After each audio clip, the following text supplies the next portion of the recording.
Okay, come on, admit it. The entire time you watched the Super Bowl, with every pass, every scramble, you thought to yourself, can Kenny do this? Can Kenny eventually get to this level? Good morning to you. Good Tuesday morning. I'm Dejan Kovacevic of DK Pittsburgh Sports. This is Daily Shot of Steelers. It comes your way bright and early every weekday if you're into hockey and or baseball. Not coincidentally, I also offer daily shots of Penguins and Pirates in the same place that you found this. There were two outstanding in their own way, in their own distinct ways, quarterback performances in the Chiefs' 38-35 victory over the Eagles. And in a lot of ways, there were different components to those performances that made you think about Kenny. And again, I look, you pressed play on a show called Daily Shot of Steelers. I don't have to wonder what you're thinking. I know what you're thinking when you're watching that, because I'm thinking the same thing. You're thinking the same thing. When you watch Joe Burrow play in a game that doesn't involve the Steelers, what are you thinking? Yeah, can our guy do that? Is our guy capable of this? And when you look at the different types of numbers that these two guys put forth, Patrick Mahomes had 182 yards on 21 of 27 passing, 3 touchdowns, no picks. He also added 44 yards on 6 carries.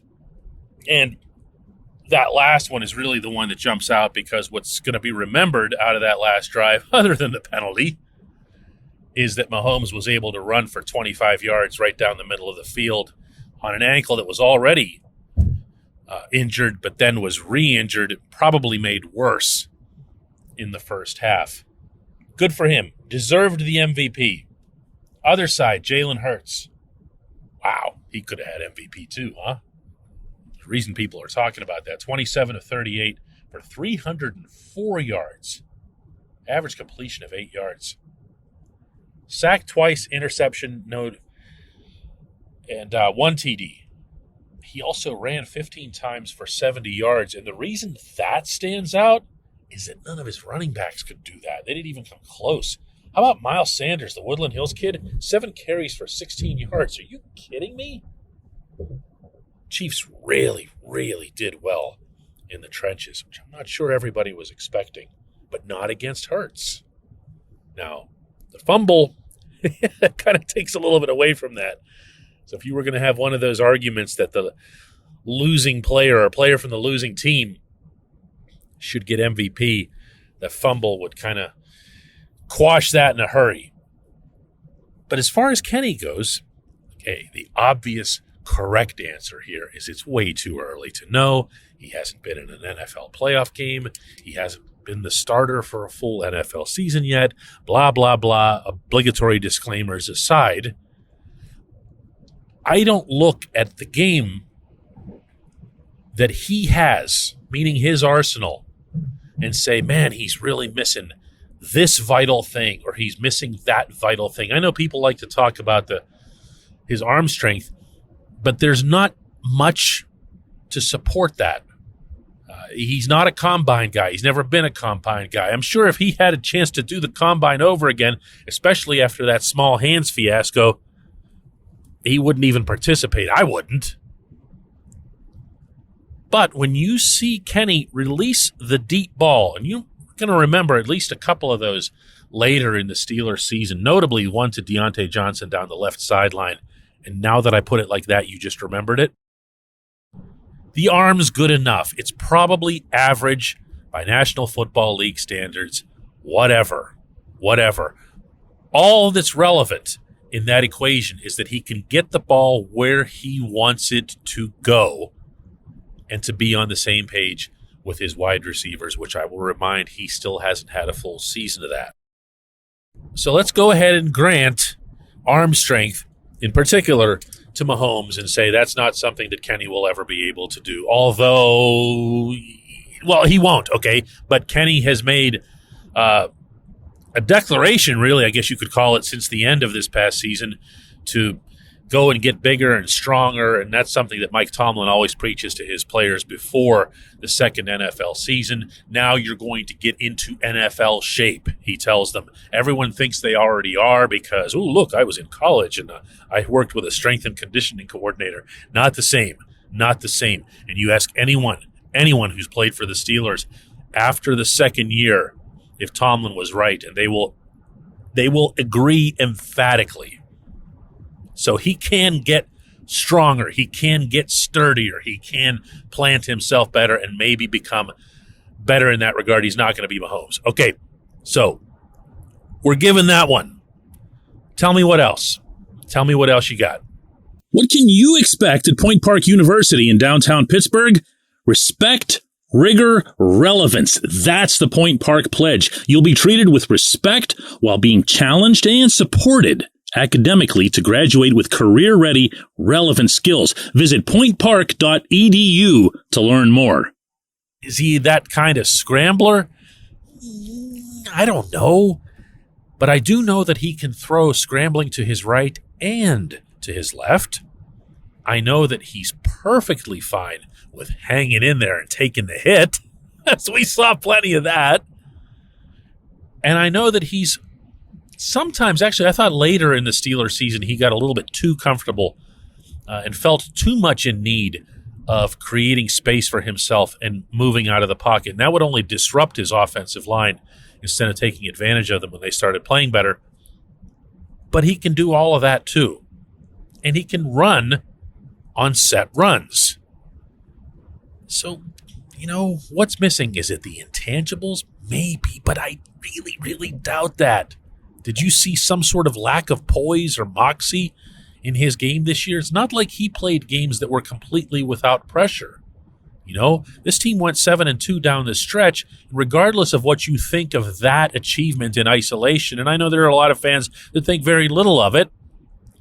The mathematical fact of the matter is that this team put itself into a position where they could have qualified for the playoffs, which meant that the games mattered. How about the home game, the Franco game? Don't think that one felt like it mattered? It sure did to the people who were in that stadium. Most definitely to those wearing the uniforms.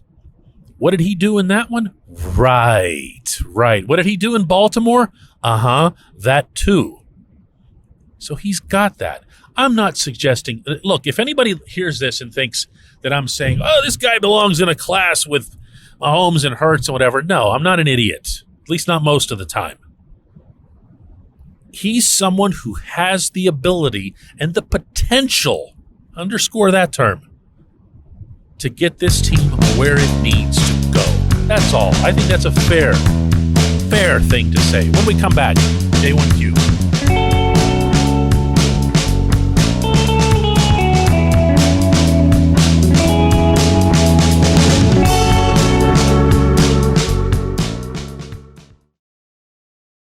This segment of Daily Shot is brought to you by our good friends at Mike's Beer Bar. They're located on Federal Street, directly across from PNC Park. Mike has more than 500 beers on tap, including from more than 50 local breweries. Stop in and say hello. Tell Mike we sent you. Mike's Beer Bar.